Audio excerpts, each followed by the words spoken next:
The following program contains scenes and language of a frank and explicit nature. Discretion is advised.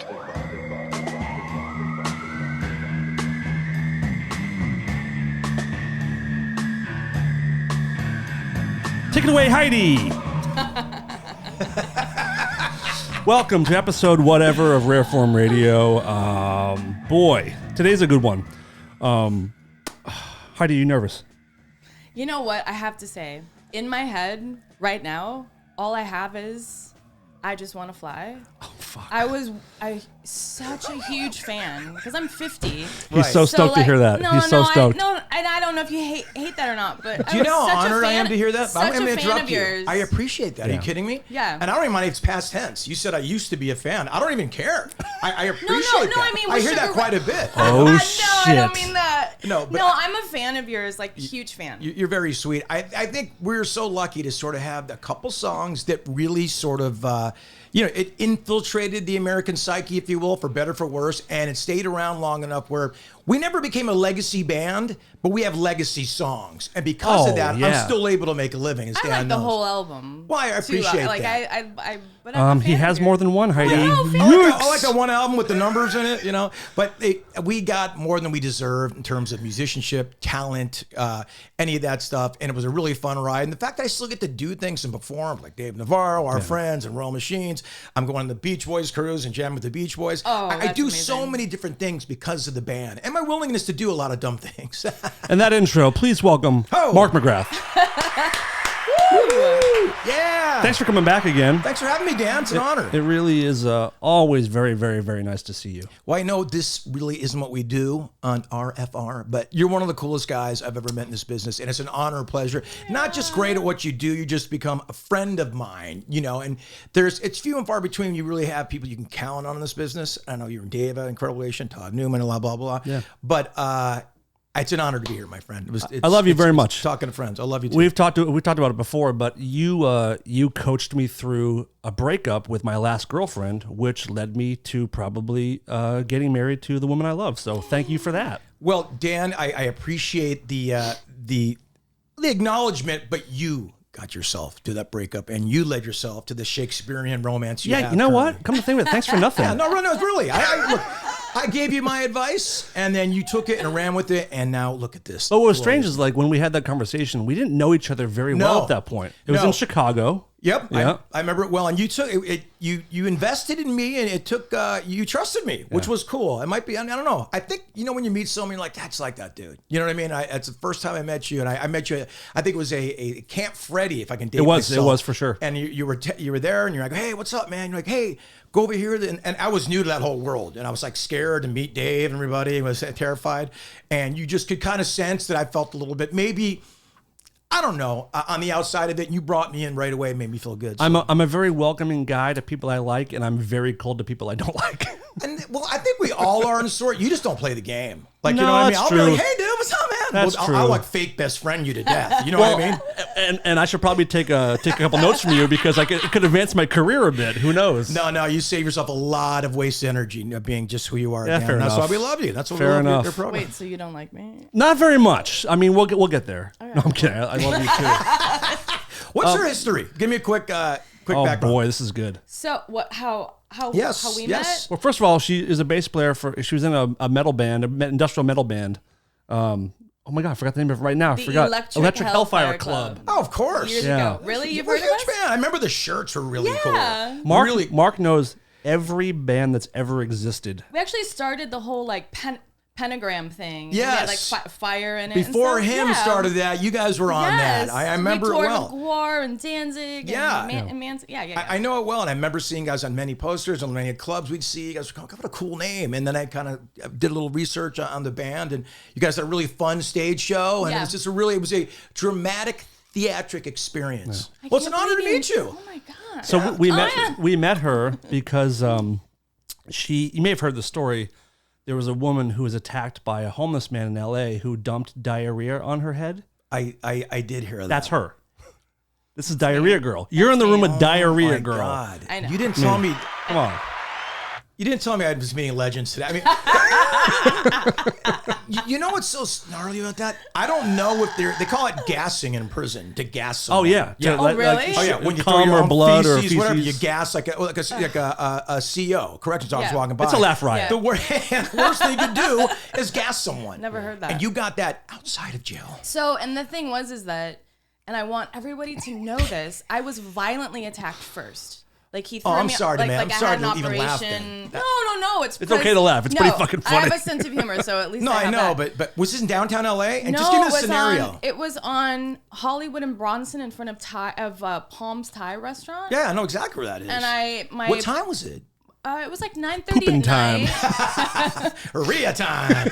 And I don't drink, so it's not like I was drunk or anything. And my boyfriend and his friend had went into the garage, and I parked out front to save a few bucks. Sure. That's what you get for saving a few bucks. And I walked to my car and I opened the door, and all of a sudden I hear a guy, and he's coming towards, like running full speed, like 6'3", huge guy, and he pushed me in my car. I didn't have time, and I went to get out, and he pushed me in again, like. What? So bad. You were saying, Heidi, please. Horrible. He pushed me in again, like violently, so much that I have a tear in my bicep that I had to have.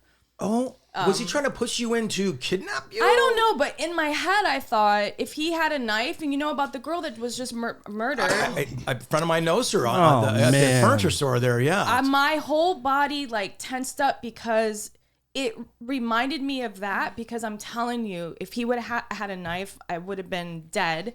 So I didn't know if he was going to rape me. Of course. Stab me. Little did I know.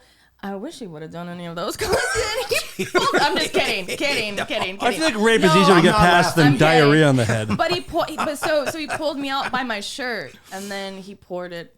Where now he was traveling with diarrhea? So yeah, I don't understand. It was like I don't know. It was Don't all act like you happened- never done it, Mark. Well, I've only done it on accident. Diarrhea does you. You don't do diarrhea. True. Is my point. Right. To have a thought out diarrhea game is unbelievable. Diarrhea is an impulsive moment. This guy was very unhealthy. Right. He had, But he like- thought about it. Oh, here's my diarrhea. And here's a great idea. I'm going to put it in whatever. What do you have it in? It was like He was prepping for Thanksgiving. That was his gravy for Thanksgiving he was making.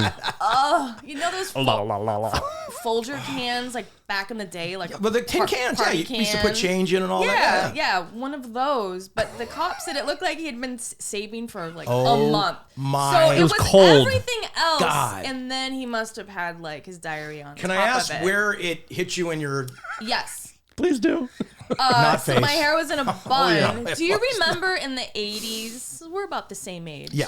Do you remember there was a model in New York who got the acid poured on her? Remember that? The documentary girl? The girl? No, It she wasn't was a that Gia. It model. wasn't that Gia girl, right? But No, it was. but she I was, like, do some remember. famous model. I do, and then she kind of had a little comeback and all that. Yeah. Yes. That's what I thought it was, because it started to burn. Oh, so right. It came down here. And Well, there's acid in diarrhea when you think about it. Oh, I guess there is. Yeah, there's bile is basically acid, digestive acid.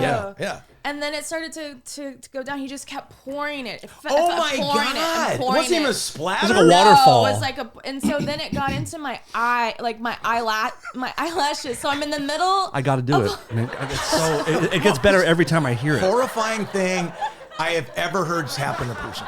So I'm standing there, and he And the leaves. smell must have been like, Oh, Never. It was, How about the taste, dude? you didn't taste it. Got to her mouth. It got to her mouth. I'm sorry. No, Let's take a minute. Let's take a minute. It was nice to meet you. I hope we can. No. I feel so bad for you. That is a the most horrible- traumatic thing. I know we're making light of it and having No. fun here, but Yeah. I just cannot imagine. I mean, to this day, I mean, you must feel someone coming up behind you. Oh, and it's what do you think? Someone could throw nonstop. diarrhea on you or something? Yeah, someone Yeah. might. She's told us before that if her car is parked like a block or two away, she'll get an Uber just take to her an parked Uber car. to I go home. absolutely do not blame you. Especially Yeah, it's- now, after this happened with this girl in the middle of at noon. For no reason. A I get like random little chills. attack. Me too. Because he looked just like my guy's name was Jer Blessings. Blessings. You remember his name? And he had to go do the whole thing. yeah. Oh, they Well, caught him. so He was arrested and released. They just Because let him he- go because he was too crazy to prosecute. because he wasn't fit to stand trial. He's schizophrenic. So he's out on the street now. In fact, I Wait, swear how to long God, did I this saw happen? him 2 years ago, More than that. It was more than that. 2.5. Because you came on, it was within a year. We met like 3 years ago. 2019, Pre-COVID. yes. It was the year before. It was the year right before COVID. So we met Heidi because I heard that story and was like, I mean, You had to not to hear be it. funny, but like Todd and I were like, we have to talk to this woman. It's unbelievable. So- And you and I have heard a lot of stories. Yeah. In our life, this is blowing my wig back, man. So we This is- found her on Facebook. We had mutual friends. She came on, and we all hit it off. And then she guested a couple times. And then when Todd stepped away, I was like, "This is someone I can do the show with." So that's why she's here. Well, I love the dynamic. You guys feel like you've been friends for 40 years. I feel like he's family. Yeah. I feel like he's like my brother, and Todd too. Like Yep. Todd's the great. minute I met them, I was like, oh, my little brothers. Yeah, like, and you guys have traveled in the same circles, even though you haven't Exactly. met each other. Yeah. There's a sort of simpatico there that was Exactly. you know what that's like in this Of town and this of industry course. and everything. Well, I think it's Yeah. why you and I connected. We're, Yeah, like, of we kind course. of been through this whole thing. We're kind of our tribe, the people Yeah. that do what we do. It takes a certain level of person to tour around the world or want to do it. Yeah. You know? Yep. Do you have hatred for anybody? Have you ever Hatred? Hatred. It's a little strong hatred because I wouldn't want my life to be sort of, dictated or waste energy on hatred. I've hated people. I've hated instances. I've hated things people have done to me, but hate someone forever, no. You know what I mean? Do you have enemies in the business? Enemies, People who there's like tons of people don't like me just because they don't really know me. No, people that you see them and you're like, I hope that your career burns in a fiery crash. You don't have to name names. I would love if you did, but you don't have to name names. Fiery crash. Just huge. Do you know, Dan, I'm just not built that way, dude, for some reason. I don't wish that upon anybody. Right. He You seems know? so nice. You're a better man than such a me. nice No, and I guy. don't. Look, can't I have even- the same feelings everybody else does, but like, also for a guy like me who really got a golden ticket in this industry, who really lucked out, can't really sing, can't really write a song, can't really play music. Oh my God. No, but I mean, I found a crew of people that I could write with, and we had a good 2-3 year run where we like had our little magic moment, and then it was gone. Right. So for me to like hate on someone else's career, it wouldn't be real. I think anybody who's got into this business and lucky enough to make a living of it is you're one in a million. So. Right. No. Okay. There is no one. There's really truly nobody I hate. There's people that hate me just for a living though. So it goes. But I understand. I've done a lot of douchey things, and I'm kind of the face of that like douchey '90s frosted tips thing, and I get it. But I get paid a lot of money. Bravo, Yeah, but sir. I wonder why people hate me. You're a really good host, though, too. Mark, you were listen, doing, Mark is one of the most personable people I've ever met. And you coming on when Camp Freddy rebranded as Royal Machines and they were talking about you being like the MC guy, it was brilliant. I was so excited, and no one does that better than you do. No, you're very kind. Because I think, I'm sorry, No, but go ahead. I think that you do have a genuine love and appreciation for what you're able to do for a living, because it's a job, but it's not really a job when you think about things. But you also have the ability to, if you're not quite in the mood for it, you can turn it on and be like, listen, I'm here to do a job, I'm here to entertain, and I'm going to do it no matter what. A lot of people can't fake that. Now, I'm not saying you're faking it. I'm not trying to say that, but you have the ability to turn it on when you need to, which is a real talent. Well, there is, like, again, we've all been in bands. We've all been around the world. I mean, there's times you just don't want to do it. This glorious thing we've wanted to do our whole life, this dream job, sometimes you just don't want to do it. You're not in the mood for whatever the reason it is.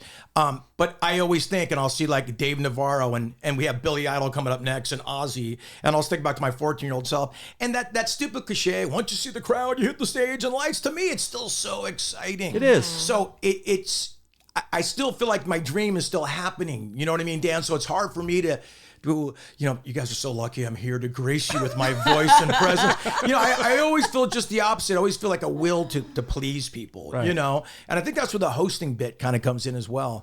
In the 90s, if you could read the monitor and chew gum at the same time, they'd let you host some of these MTV shows, some of these World Music Awards, the Billboard Awards. And through that, it led to Extra. I hosted Extra about 4 years and literally went to take a meeting on a Friday, because my manager knew I would never audition in a million years. So he acted like it was just a meeting, but it was an audition. And they're like, hey, why don't you go on the stage and see if you like the mic? And I hold the mic and I'm like, hey, welcome to Hollywood. I was like joking around. And then 2 weeks later, I'm hosting extra. So I mean, I was cool. literally on a tour bus. was that quick? It was 2 weeks later. I didn't have time to think. But, the writing was on the wall for bands of our era like that, Smash Mouth, Third Eye Blinds, Everclear. We were falling out of favor of radio. And a couple guys in my band had just had kids. And they were saying, man, we want to back off a little the touring record cycle and take a break. And so I just said, okay, let's see what's out there. And this was an opportunity. I took it. Never quit the band. Still played about 40, 50 shows a year. And that was fun. And it gave me a set of tools in my back pocket called hosting. Now, whether I use it live in a situation with, Royal Machines or my personal band or TV gigs, it provides another fun little thing to do that supports the band. And, it's easy on the wall as well. Right.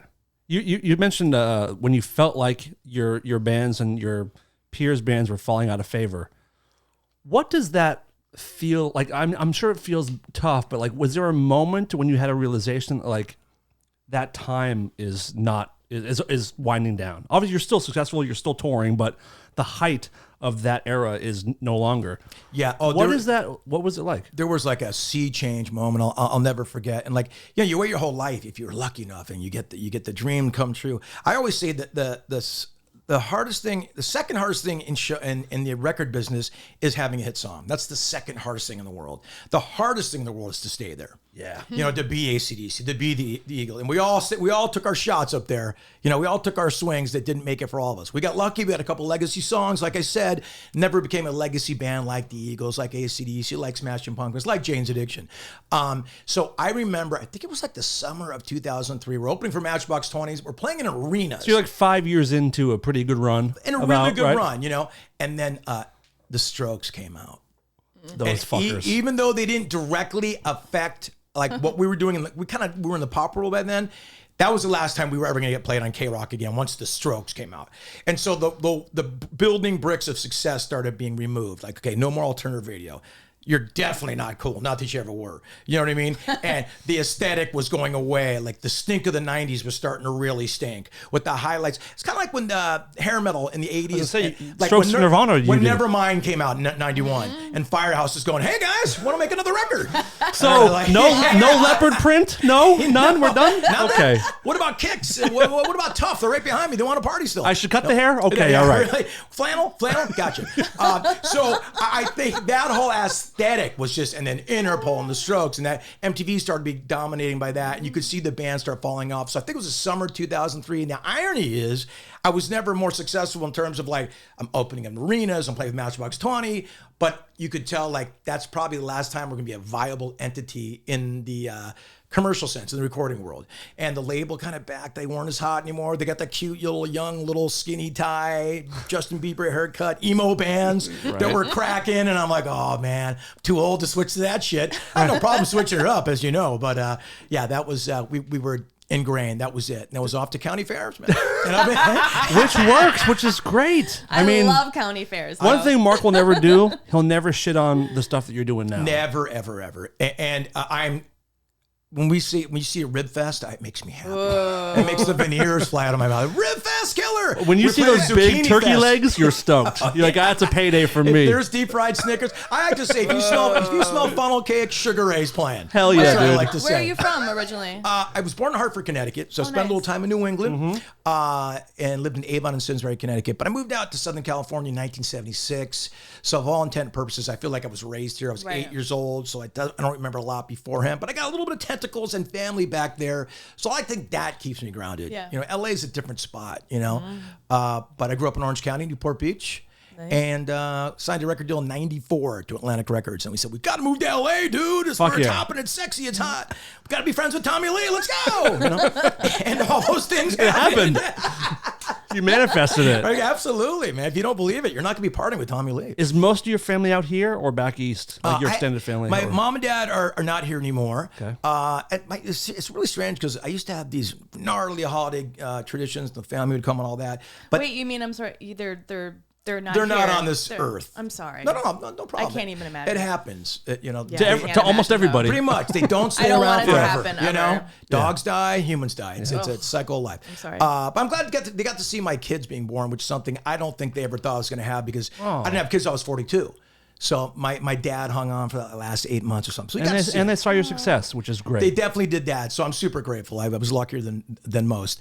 But now it's just that me and it's just me, my wife, and I've got a sister down in Orange County. But the whole family tree just kind of went away, and I'm looking around going, what we're doing for Thanksgiving? Right. So I actually went to Marie Callender's for Christmas once. You did? It was dark, man. With our kids, too. Dude. We're like, I know where to go. Someone got sick. My first year in LA, my roommate and I, my best friend who I moved here with, we had nowhere to go for Thanksgiving, so we went to fucking Denny's on Sunset for Thanksgiving. Rock and roll Denny's? Yes, for open-faced turkey sandwiches on Thanksgiving, and we're like, man, living the dream. This is why we did it, guys. Do you get you're very what's the word? You don't. I haven't. You know what I'm talking about. Oh, I can empathize. You've been with there. that. I grew up a Jehovah's Witness, so Did you really? We never did any of that. You had no so holidays, I was no always birthdays? there No birthdays? at Marie Callender's every Thanksgiving because there was nothing open. But you except for, celebrate Thanksgiving. No, No, nothing. No holidays. None. Losers. What was your takeaway from being a Jehovah's Witness? Like, how does that affect you today? That's deep. I mean, Not too deep? I think I have issues with I think I have abandonment things, and I really I don't know. Because once you don't know, leave, you're excommunicated. Yeah, I'm excommunicated. People, I lost my family. Family just Oh my bye. God, really? Yeah, except for my mom and dad, my sister, they all came back. They came back in my life. What was there, like a 5-10 year gap until they? It was about a year. That's and that tough sucks about your because I'm family, really you know? close with my family. So And what year did you denounce the religion? that was right when Electric Hellfire Club, we came out with our first record. That probably doesn't really Our album. coincide that well with And that's it. It's one or the other. You can't really balance the what two. T-shirt you're gonna wear. Knocking door to door with your bass on your shoulder. Doesn't work. No, and it could, because inside the first one it says we denounce God. I mean, it was all tongue in cheek, but I wasn't even I was the go-go girl at first. So Right, I but wasn't tell even that a to the bass Jehovah's player. Witnesses, right, Exactly. yeah. And a little Jehovah's Witness kid went and bought it at Virgin Records or God. Tower, and that was went it. and told on me, and then I was disfellowshipped. You're at the crossroads, you sold your soul to rock and roll. I was going to say, that's fine. It's fine. You're a very, you don't take yourself too seriously, which is one of the best things about you, I think. Because a lot of people in this business are big fans of themselves. And super precious. Yeah. Everything's so precious. Do you get that from your parents or one of your parents? Where does that come from for you? Probably, sorry for pop supper. Probably. We're not recording a record. Yeah. Everything's recording. Stop the tape. The Pro Tools on? You gotta get me on key here. Damn it. My mom and dad were really about manners. Okay. It was very important to them. Manners and remembering names. And they were so adamant You're about it. so good at that. Well, I it's appreciate unbelievable. that. It's probably it's a good hosting skill too when you can remember some of those things, especially when you're doing corporate shows. You're like, hey Jim, Right. nice back now last week in Hawaii. And people don't forget that. They love it, and they get you, and you're coming back next year. So little tricks like that, just have some common courtesy and some manners, which go a long way, as you said, in this business. I don't care if it's in TV, music, because people come really precious, that people really give a shit what you think, that your politics matter now, that your opinions matter now. Look at people's social media, It's pretty gross. It's ridiculous. So I've just always thought this is a dreamland we're all in. And I don't want to give my uniform back. I mean, you're going to have to take it from me. And if sticking around means, being kind to people, put a smile on your face, remember some names, I can do all three of those things. What's your trick for the names? You have to look someone in the eye when someone tells you your name. So if, you go, and you just remember it, and you. But also, I got to say, I'll get cheat sheets with people. Smart. If I know I'm going to play a corporate show with a band that I've already played with again, I'll make sure my manager gets all the names, bass, guitar, all that. And you'll do a little study. Hey Dave, what's up? I go, I can't remember my name. I'm just gonna that's get my pretty church good. Well, but I think it's the fact that I cared enough to try and remember the name. It kind of all just sort of manifests itself. It means a lot. I don't know if it means a lot. It's just me. No, it does. I'm telling you, as someone who I've been what's the word? Reciprocant? I've received that from you. Recipient? What? Recipient. Let's talk about this for 5 more minutes. whatever the word is, you did it to me in the beginning, and you may have had notes on me. I just really liked you. I liked you. You're an so interesting sweet. dude, and I just, that was an easy one. But it served me well in a lot of, I remember, the extra gig. They were like, you weren't the most talented. We kind of wanted Mario Lopez, who ended up being that guy for 15 years after me. But they go, you remember the director's name? You remember the first cameraman's name? And I'm like, oh, great. That's what got me the gig. This every little bit helps. I mean, it's true. Without a doubt. And I just think it's also, and I'm not this Tony Robbins, crystals guy, but if the energy you put out is what you receive. It's just, it's the oldest visualization trick in the world. If you wake up all cranky and angry, and that's what you're going to get back. So what you're attracting. And that was never a secret to me. It should be called the obvious, not the secret. You know what I mean? Be kind. Be kind, Dan. So you're easy. really good at that. I know you love your hard shell, but there's a big, soft, chewy nougat inside Dan. I told you, if there's people I like, I'm very, very nice to those people. No, you're the best. I've seen you. And also when we're doing shows and maybe there's something that's not within your definition of what your description of what you should be doing is, you'll do what you have to do to make the show better for all of us. I've seen you do that many times. But that's only because I care about you guys. And if it was for a band I didn't care for, I would watch them fumble and fucking flail but happily. There are guests we've had that we are enamored of and enjoy having, which I will not name. And you will go out of your way, even though I know you don't love the person, to make sure that person shines. I've seen you do it. I'm sorry if I'm exposing any secrets to Dan. He's a really good dude, man. Whenever there's a new crew person comes into the Jane's camp, I always have a talk with that person about, listen, we are here. We represent the band. So that's right. Please, thank you to all the stagehands, everybody. And honestly, like you said, the kinder you are, the more they will do for you. The harder they'll work, they'll remember you next time. They won't be bummed that Jane's Addiction is rolling into the Paramount Theater or whatever it is. But That's it's simple. Good insight, it's simple. Dan. You're right. You're right. And you are on the front line. So when and unfortunately, you might not get that credit because they'll be like, yeah, James was in here. They were all great, man. And I've heard that before. Yeah. And I go, well, we were here for about an hour and a half. The crew and everybody was here for the entire day. Right. So I know where 90% of that goodness came from. We surround ourselves with crew guys the same way. We've had crew guys for 15. They leave us. We don't leave them. You also have a very good reputation in the tech world, by the way. Really? People really enjoy working for you. You're known for random tip outs of people sometimes, breaking off a little piece to your crew. Absolutely. And that is another way to make people really work extra hard to me, that's for the the person. obvious thing, though. No one does it. I've always been this. We're all in this together. And I just kind of explained it because you guys are there for 90% of the time more than we are. You're on the front lines doing the hard work. We're more important than you guys. I think so. No, it's bullshit. No, I think so. We get up there and go, great, right. Thank you, good night. And then, we get to go in the bunk and, watch Casino for the 1,000th time. Well, you guys are loading, unloading, working, dialing things in. It's just, to me, it's just always just, we roll as one. Yeah. It's a gang. There's no hierarchy. It's a full-on After gang. me, there's no hierarchy. You know that. Attaboy. Question, I've never thought about asking you this before, but you're such a music lover. You're very knowledgeable. You play guitar, you sing, you write songs. You've done Sugar Ray for how many years? 20? No, it was we started in 88, so it was Jesus Christ. 34 years. Wow. 34 years. Have you thought about starting a new band? Never. Why? Because I dance with who I brought. You know what I mean? I've had my best friend for 45 years, McGee. Every member of the Sugar Ray has left on their own accord. I had a manager forever. My wife, we've been together forever. It's just who I am. I like my band. I'm not missing something. I'm not saying instead of Sugar Ray. But I'll say this. Okay. I'll say this, Dan. I'm in a few other bands. I'm fortunate to be in Royal Machine, so I get a lot of kicks that way, playing some heavier stuff than what we typically play in Sugar Ray. Also, the rotating cast of guests we get are some of my heroes. I don't have to tell you that. That. Of course. I'm in another band called Ezra Ray Hart, and that consists of Kevin Griffin from Better Than Ezra, myself, and Emerson Hart from Tonic. So what we do, it's one band, and we play all the hits of Tonic, Sugar Ray, and Better Than Ezra. That's super fun. Mm-hmm. So I'm not feeling like, there's sort of a death metal itch I need to get out. Let me go to Norway and get a couple Svens together and put a band together, So I'm not missing something in that sense, and my schedule's pretty filled up. So I guess I'm lucky to be content where I am. Mm-hmm. If you were to start a new band, what would it be? What kind of music would you?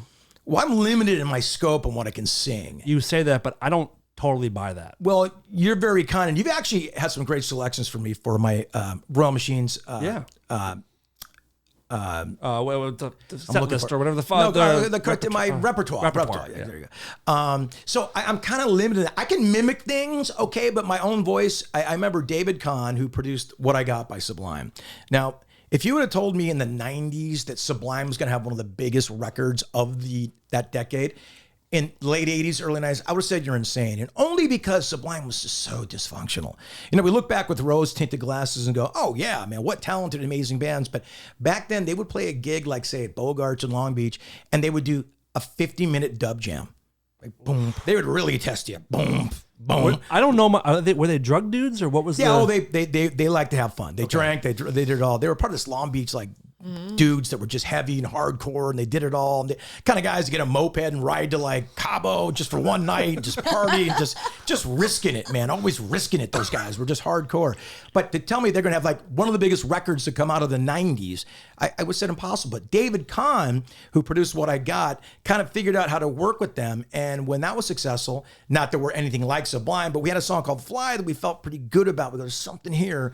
David found us and kind of led us to water. So he told me about my voice, getting back to my voice.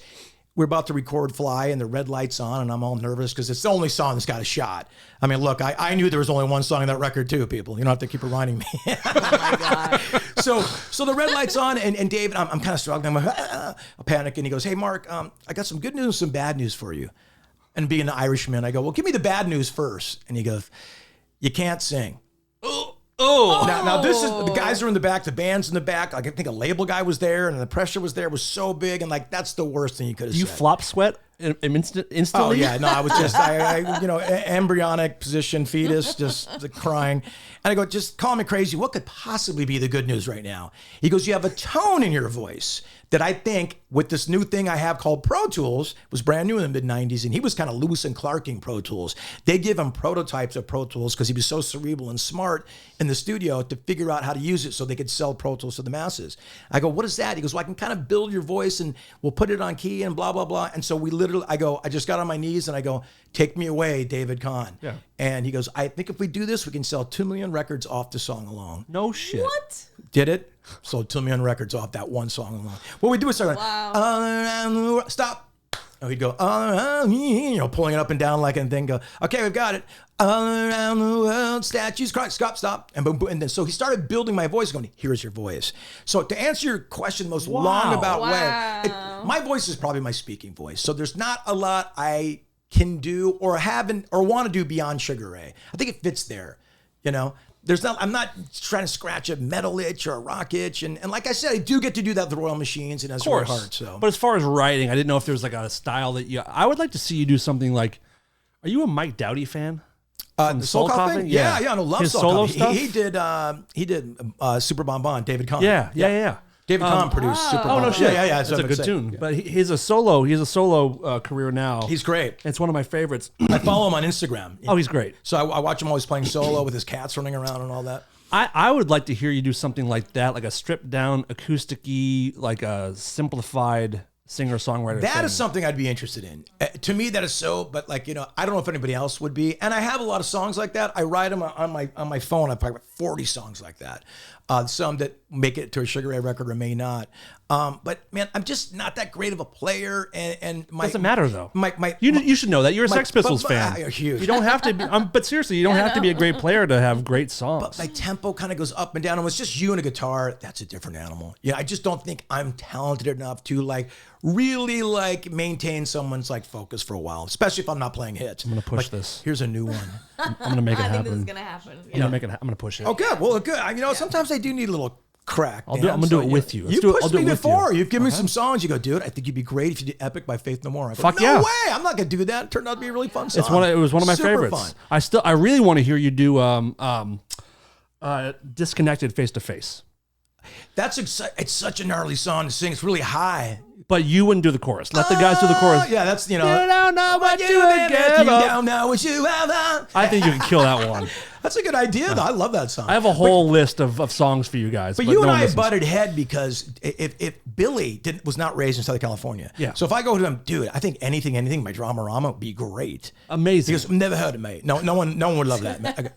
Everybody who was not born in London loves I'll tell you this song, what, dude. they will love it more than Whole Lot of Love for the 6,000th fucking time. Or Jailbreak by Thin Lizzy. Get a life, you fucking losers. Branch out. Or Cat Scratch Fever for No, the 1,000th I don't time. ever want to hear that again. Dude, I have to sing that. I don't know. ever want to do, and look, I don't mind the song, but man, That's a good one to have in the back pocket when someone's like, I'll give you a little bit more scratch if you do another song. Absolutely. But as far as now. There's songs like Fight for Your Right to Party that we do. I would love never to sing that again, but people love that It's a party. song. It's a party so jam. they just, if you guys are listening, don't know what we're talking about. Oh, sorry, yeah, Mark is part of a all-star kind of cover band. It's like a party band, corporate gig kind of thing, but it's really fun. You, Dave Navarro, Chris Cheney, Billy Morrison, Josh Freese, Donovan Leach. Is that it? Paul Trudeau. He's in. Yep. He's in. So it's basically guys from Sugar Ray, Jane's Addiction, The Cult, Billy Idol.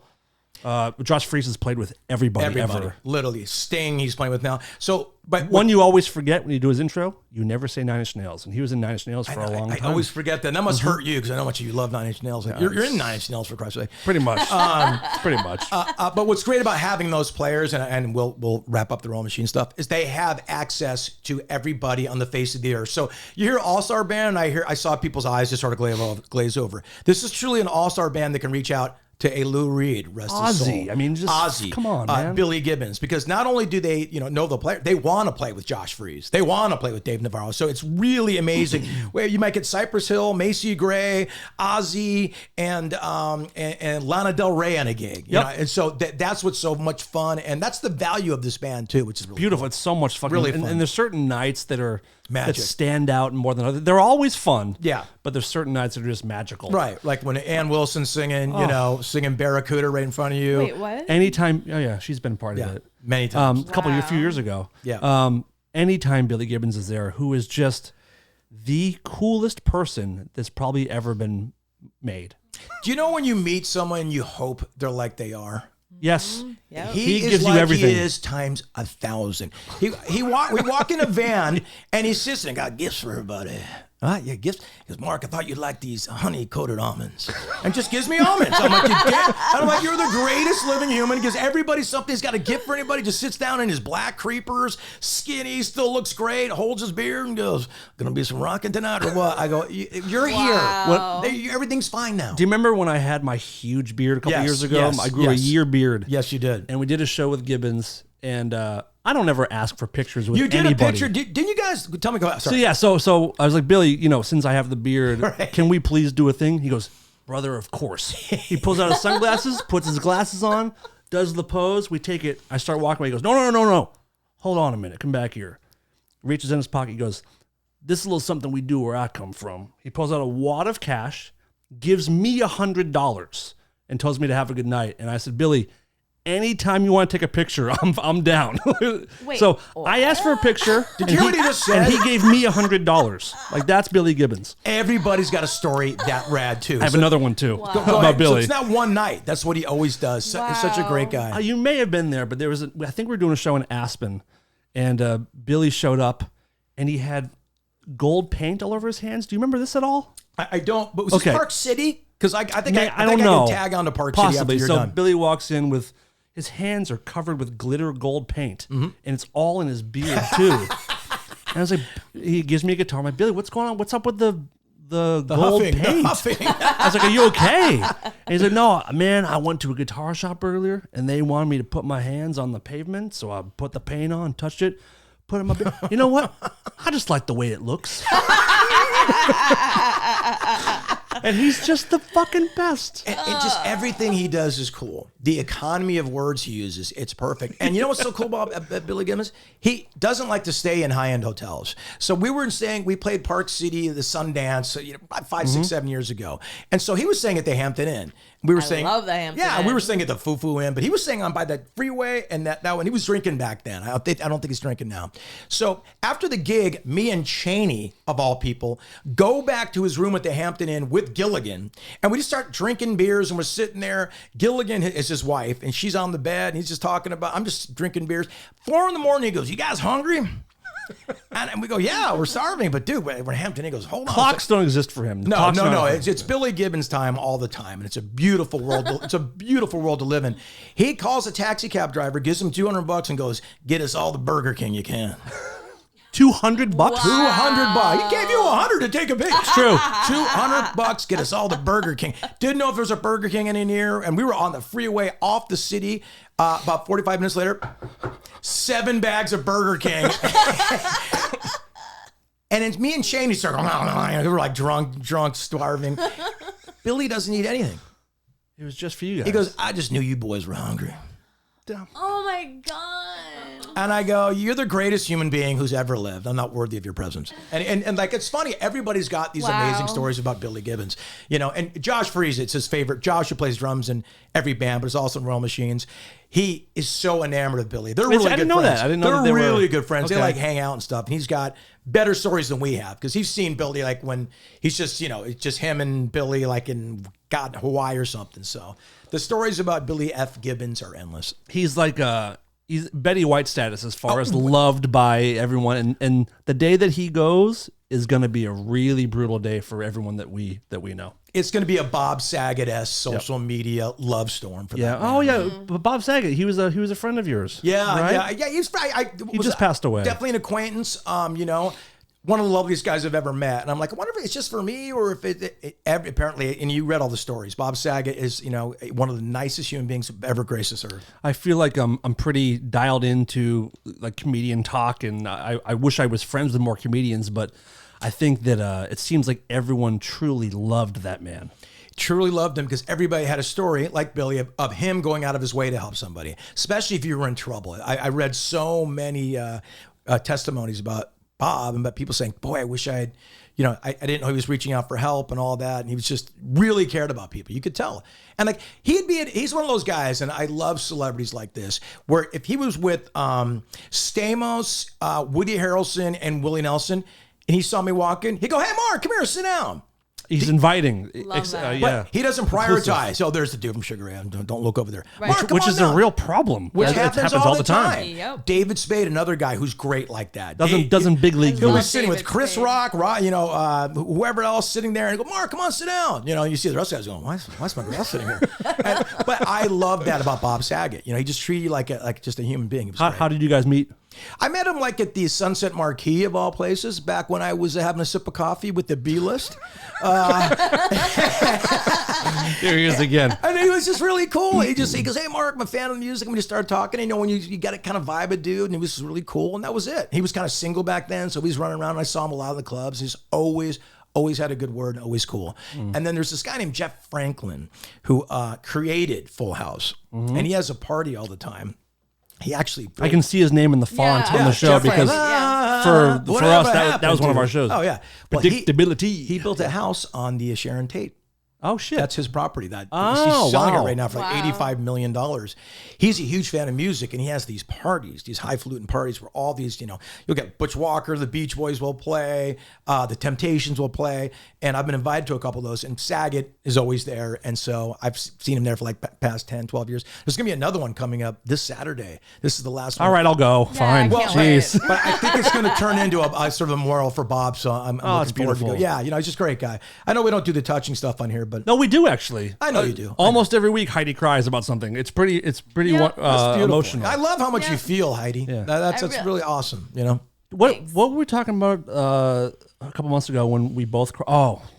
Oh, my husband. Her husband passed away Yeah. years ago, but she was telling the story, and we were going through it, and I started crying. She's crying. Darren's crying. I had never told, like, I was talking about when a person dies, Mm-hmm. and you can just see that, like, it go out of them, whether they're, because Here she goes. he was in a coma. Well, my aunt just died last week, and it's like, oh. Gee, I'm sorry, Heidi. I'm sorry to hear that. So I'm going to go home on Monday, but. Now, I've never seen that where someone's, I've had a few dogs. I'm never equating things, but I love. Do you want to kill someone? dogs We should are- go kill someone. We can see it firsthand, you and I.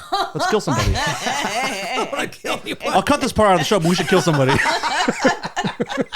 See it first. My wife is not smiling. Not you yet.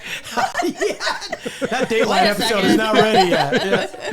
But I've seen it in dogs. Yeah. But where you can see the spirit go out of them. Yeah. And you know immediately That when breath they're of the. gone. You just know they're gone. Yeah. That's it. There's no transit. Gone. And So I was explaining, like, can't imagine. like in the ICU at Cedars, he was there for 6 months. Oh, But and so he sorry to was hear that. lovely. He had like that Bob Saget. You just seem like you're always like, Positive. yeah, and that's how he was. But he was out, and on the thing it said he was still like alive. yeah. But I saw it, and Yeah. he was gone. And Yeah. I told the nurse, I said, he's gone. She goes, no, he's still. And then he passed Sure away enough. a little bit. Yeah, but I'm so sorry to hear that. God, you that can did see making me it. cry, man. Jesus Christ. It's either That's the thing. When she was telling the story, I was imagining my wife dying, and it's unbearable. Yeah. Well, it's Unbearable. heartbreaking because it's So the end young, of every too. story. I don't mean. God. I don't mean to button No, it it's up okay. Like that, But it's true. But I want you to True. feel empathy. It's going to happen to all of us. Yep. you End know? of every Yep. story. Wow. I've never heard that term before. That's I beautiful. just- It really is. It's poetic. There's your first song for your acoustic Hey, tour. there you go. It's my first. I know you guys are Sugar Ray fans, using my beachy fun stuff. This is about your love life. This is about when you die, when your loved ones die, your children, they're all going to die. It's called They're All Gonna Die. I've been Mark McGrath. Thank you, everybody. End of the story. Sign up for my Patreon. Yeah. For more content like that, Follow me on Instagram at Real Mark McGrath for more heart-lifting stories. now I'm crying again the other way. I'm crying tears of laughter. That's good. That's so good. I'm Speaking full of of ideas if you need like a Oh my manager or God, something. jeez. speaking of death, Mark, you and I recently. I feel like you're a brother to me. Yeah. But we're also more brothers now because we were part of the same super spreader event Oh God. on December 20th, the Above Ground show. And I keep telling Navarro, so there's like between band, crew, and our guests, we had 30 plus positive tests right before Christmas. And there was probably 45 people total. I mean, Yeah, it was almost everybody. 80% rate, 80 It was to 90%. wild. You know, I wonder. I bet it was Jimbo who brought that thing. Had to You have know, been. That had to fucking be dude, Jimbo, guy's a you know. walking Come germ on, farm. Jimbo, yeah. Jimbo's the only guy that didn't get it, probably. No, he man. got it. He got it. Oh, he did. Okay. He did. I feel better. He passed away, actually. But you know, no good deed goes unturned. And let's be honest, it's a super spreader event that was done to help others. Oh, you yeah, know, don't forget, and we did a mental lot of illness. good. No, but it's no good deed goes unpunished. You know, I remember dude, the funniest thing. Like we're playing the show, and I'm doing like the Pistol songs and the Lou Reed songs, and then in the middle, Billy Morrison goes, "Mark, you've got to be the auctioneer for the artwork." Oh, God. Oh, And I get the piece of paper and it says like the Billy Morrison special, lowest bid, $5,000. And then it says like Dave dual diagnosis with Gia or whatever her name, and $10,000. I'm going, oh my, these people just spent a ton of dough to get here. They're getting COVID and they don't even know. you get COVID. You get COVID. Look under your seats. Free of charge. Don't say we didn't give you nothing. So I'm like, oh my God. Plus, I'm kind of like got anxiety because I got to do another song, and Mickey Avalon's running around, and Courtney from Dandy Warhol's going, dude, you're holding, and all this stuff's going on, and I'm like, oh my God. And he goes, go auctioneer this shit right now. And I go, so I go out there, and I'm starting to feel bad too. I was like sweating a little bit. Like, I'm sweating now because I'm sweating. Oh, go ahead, please. I want to hear your side of this. No, but like I'm rocking out a little bit. I go, God, full low energy. But here we go. Hey, I go, hey guys, we already took all your money, but we're about to get some artwork from you guys right now. And I saw the first one was Billy Morrison's for $5,000. I love Billy. Oh, he does great work, too. And he does great work, but he might not be the most known in that world. He's getting known. I love Billy. Fuck So yeah, I of go, course. Guess who's going to have to buy the first piece of art? You. You're goddamn right it was me. So I go to the fee, Billy Morrison, you know, it says $5,000. Who's got $2,500? And I mean, I just saw Tumbleweed go. I go, all right, I'm gonna make this easy. If I'm gonna do it, you're gonna do it. I got 4 G's on the Billy Morrison. Who's got it? I got it. Let's go. Let's move. So, no, but I took it. I go, I'm taking it. So boom, it started off, and then some people came in, and Eddie bought one. So people, Eddie Farrell, yeah. Thank you, Eddie. And then someone else bought one from Music Cares, and then someone bought a Shepherd Ferry painting that was worth like $4,000 for like $3,500. So Jesus. at least it got moving and we got it done. But man, Billy, I'm still mad at you for that. I will tell you. You gotta go auctioneer right now. I go, you do it. You've got the English voice. He goes, it's my painting, man. I can't do that. I got to tell you, when you were doing, because like I think it was just the wrong year for like high-end art. And they didn't know they were asking for that. And as much as I love you, I had to walk away.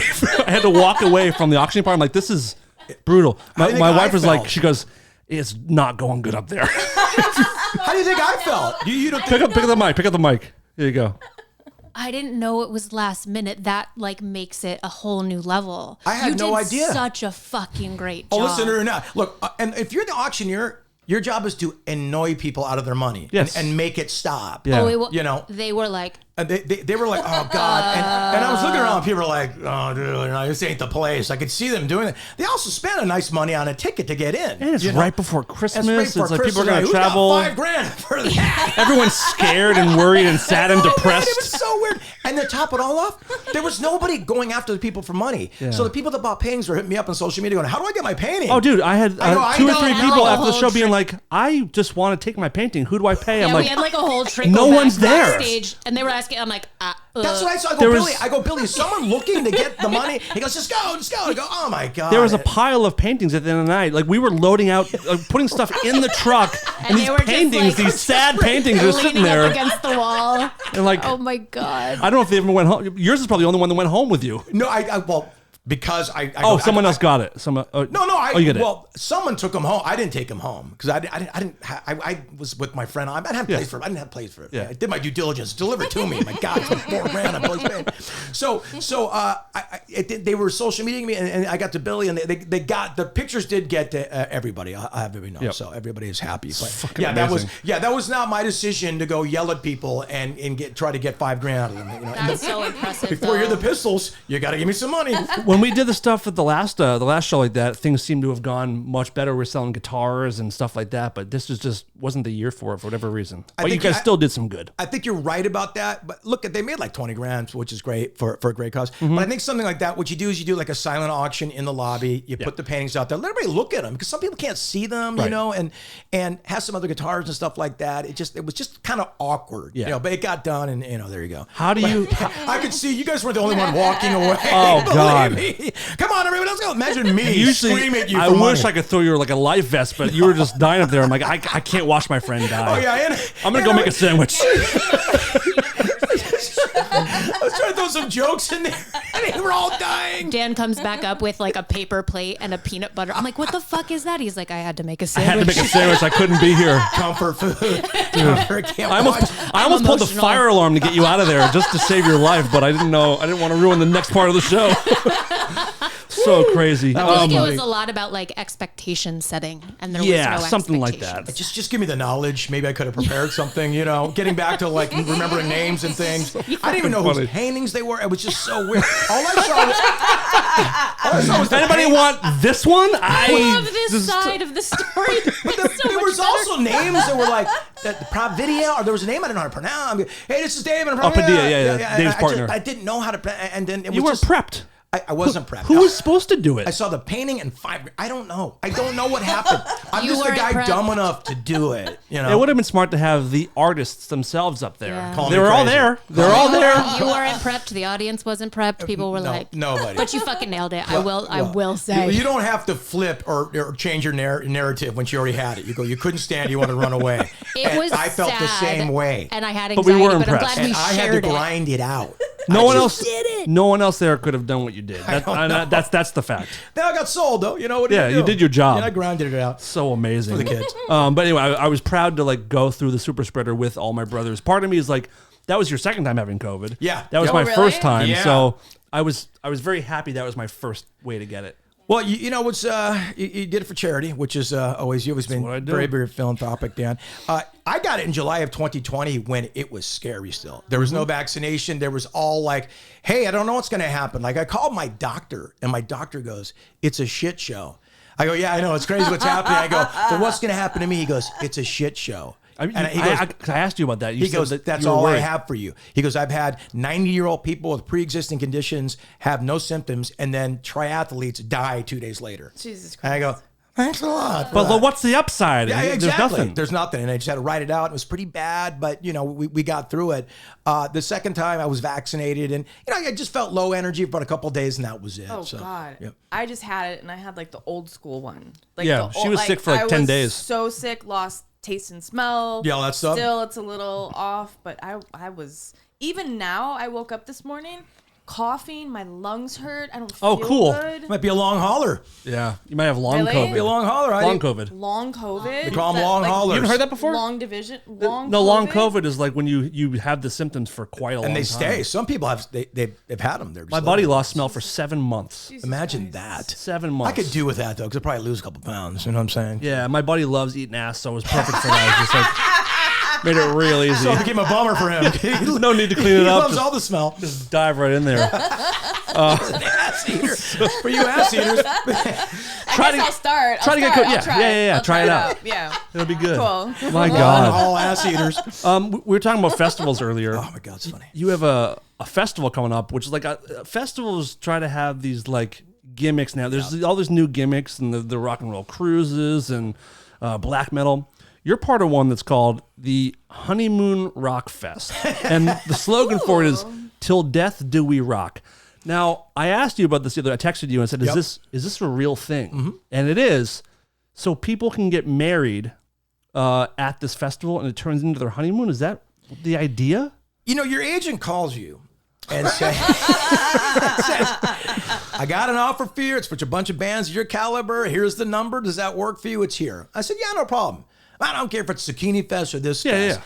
But people Good are bands. amazed by this one. Well, it's all bands of our like fraternity, if you will. I think Candlebox, Everclear, Eve Six, Sister Hazel, Scott Stapp. You know, Puddle of Mud, Fuel, Eve 6, Wheatus, Scott Stapp, which is it's not Creed, But it is Saliva, which I actually like them for a while. Saving Abel, Power Man 5000, Sugar Ray, Candlebox, Everclear, the Nixons, who are very cool. Nixon's are great. Band of Dallas, they're fantastic. So it's kind of a 90s fest, and that's kind of how I heard it. I always look at a 90s weekend. Yeah. Now, Max, who runs the Twitter for Eve 6, who I'm sure everybody's obsessed and It loves became the must-follow Twitter account of this year. I can't believe there's have 1 million Wait, followers. what?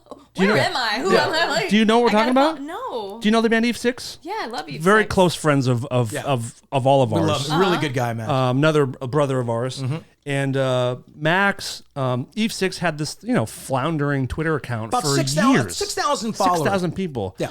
And And I don't by know. the way, before you Yeah. the content was like mine is. Hey, playing the Rip Fest next week. Can't wait to rock with you. Like, there's You know, no these reason to follow it. innocuous. Yeah, Right. yeah. It's just nothing. Just promotion for Right. like whatever the festival is. or Exactly. Here's our new EP. a new EP. Hey man, had a grilled cheese. It just innocuous tweets. So and then in Max. December of last year, oh, I remember it. So was it his decision or the management? Like what? Everybody doesn't believe it's him. First of all, it took it forever for he didn't convince everybody it's him. I think he just had a revelation.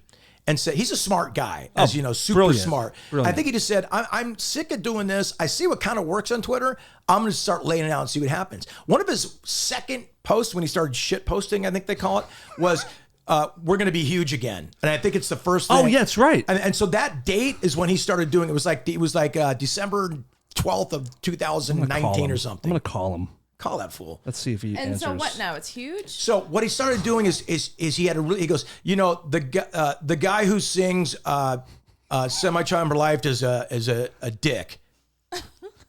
And he that's what he is. So he won't give you his name. He won't say the band's name.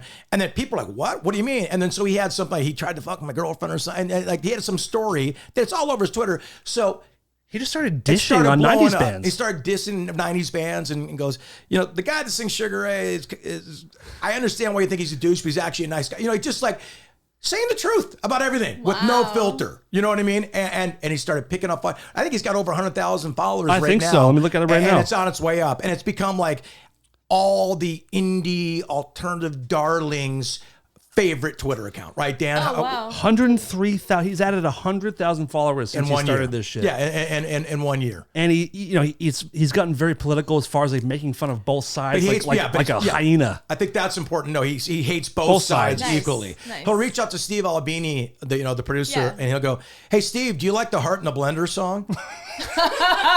That's how we Marianne started. Williamson, do you like the Heart in a Blender song? Right. Hey, Obama, do you like the Heart in the Blender song?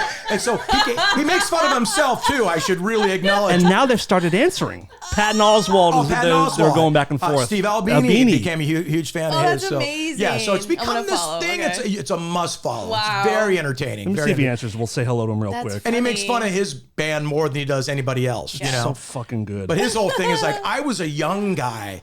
I shouldn't be already with these old dinosaur bands. You know, 'cause I think he's only 40. I think Max he's is 40, young. like 41, Oh, really? 40. Yeah. He's So- my age. Wow. It's a must follow account. He's a great guy, man. We did a couple tours with him. Totally healthy yoga guy. You know, just a good guy. Yeah. He's the best. Let's see. I'm gonna call him, see what's up.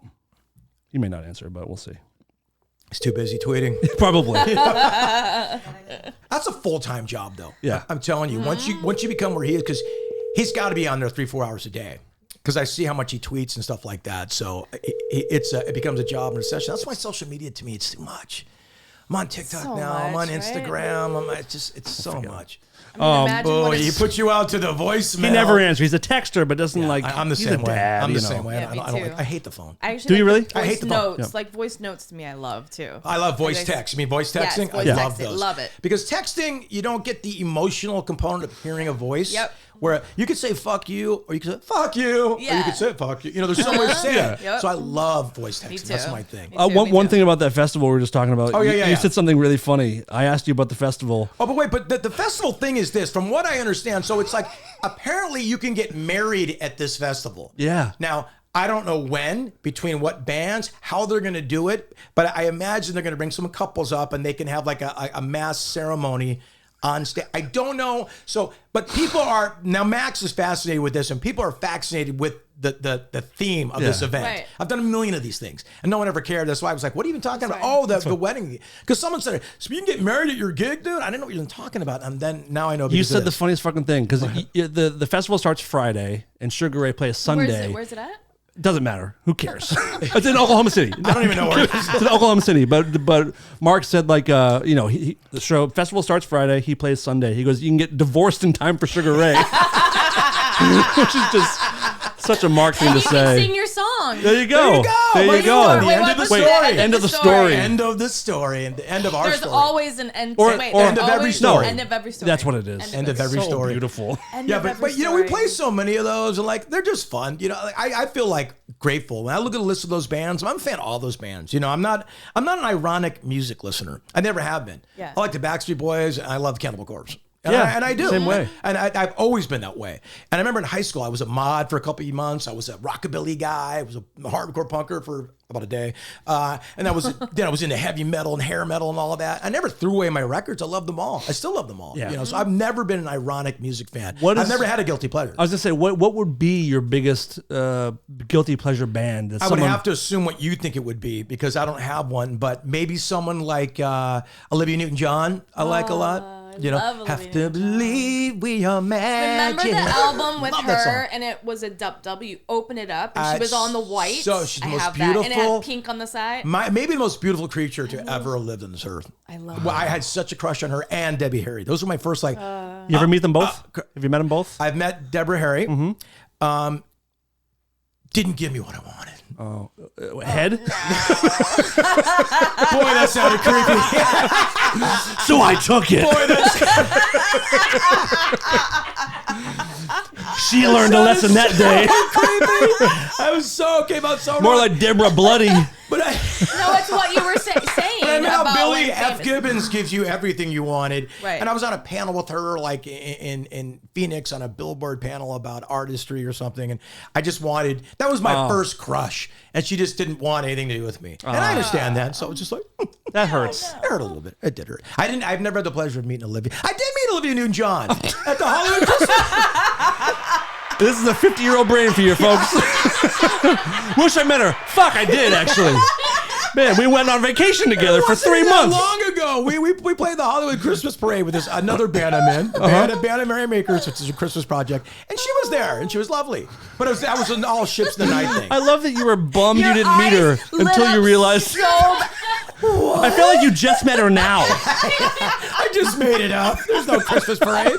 There's no band of Merrymakers. That's so fucking funny. That's so funny. Oh my God. I still like New Kids on the Block sometimes. I love There's some the Kids great on the Block. fucking songs I'll Be in Loving there. You Forever is great. Please Don't I'll Go, be Girl. loving you forever. That was a perfect harmony. We did really good just then. I don't have a falsetto. Two angels. I might burn my falsetto years, but I'll be loving you forever.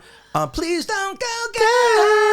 Oh God, Love that song, man. Dude. Good. I'm like, and then hey, bring those to Billy Morrison for our Royal Machine. See how he does. Do you know who's the nicest human being in the world? Let me get. Hold on. You're gonna guess.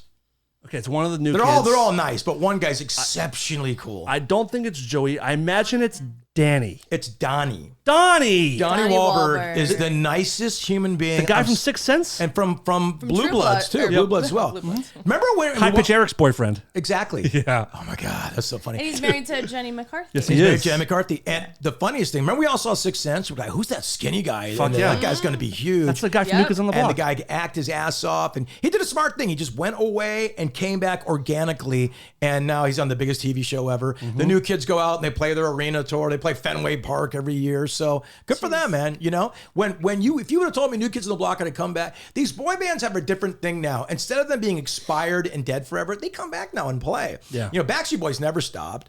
98 Degrees is playing again and doing great business. And New Kids are doing bigger business than they've ever done. Yep. Boy bands. Will Justin ever go back to NSYNC? Never. I don't think so. I think he has a thing where he thinks that he's beyond them and doesn't understand the beautiful sense of brotherhood and goodness for him to go back to NSYNC and throw them a Michael bone. Jackson would never go back to the Jackson 5. Yeah, he did. you know? He made them during the height of Thriller. He went Joe back? Jackson said, "You're going back with the boys, and we're doing the victory tour." Yep. I talk and I don't know shit. No, but you're right. But his dad said you're going back and you're breaking off your brothers, and they play the stadiums. And I remember, I Michael would almost do went. like 90% of Michael Jackson songs, and they'd play, you know. Oh, that's pretty cool. I want you back, you know. And that, but the brothers were right there. Oh yeah, no, Joe Jackson wasn't having that at all. Did you ever meet Michael Jackson? I did. What was I that did. like?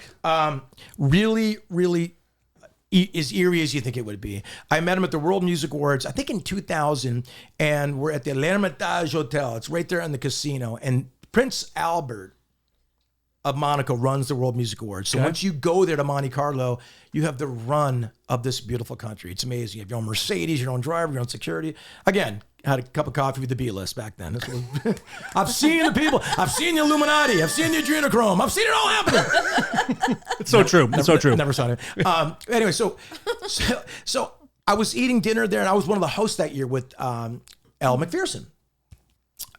And we're having dinner, and Prince Albert goes, "Mark, there's someone that would like to meet you and Elle as hosts of the event." So we went in this big, gigantic ballroom. We're in this ballroom eating, or it's a full black tie event and tuxedo and all that. And we go into the kitchen and through like, kind of like the shot in Goodfellas, you know, Yeah, of all course. this weird stuff. And now we're just in some really grimy area. We're all dressed to the nines. Catacombs of the place. Yeah, catacombs. Yeah. And then they told us to wait there, and we're waiting for 15 minutes. Now, this is Prince Albert, who's the Prince of Monaco, Elle McPherson, myself, and there was someone else there, like a Mariah Carey or someone. And we were waiting there for like 20 Olivia Newton-John was there. Yeah, Olivia Newton-John was there, and Billy F. Gibbons was there in the corner giving almonds to Prince Albert.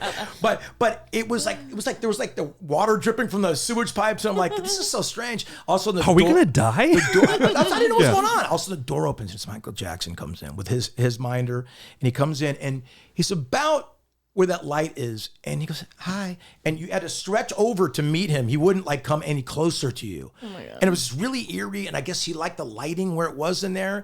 Met him very quickly, got a picture, really cool picture. It's on my Instagram if you dig deep enough, if you're bored. And that was it. And I felt his hand, and it was gray. Dude, I passed him once on an airplane, and he was great. He was great. He was great. I've never seen skin that color before. Then you know what I'm talking about. Because Yes. I tried to articulate to people, and they didn't understand what I'm talking about. He's great. Almost like someone who's like embalmed, if I can Yes. be so bold. And it was gray, and it was cold too.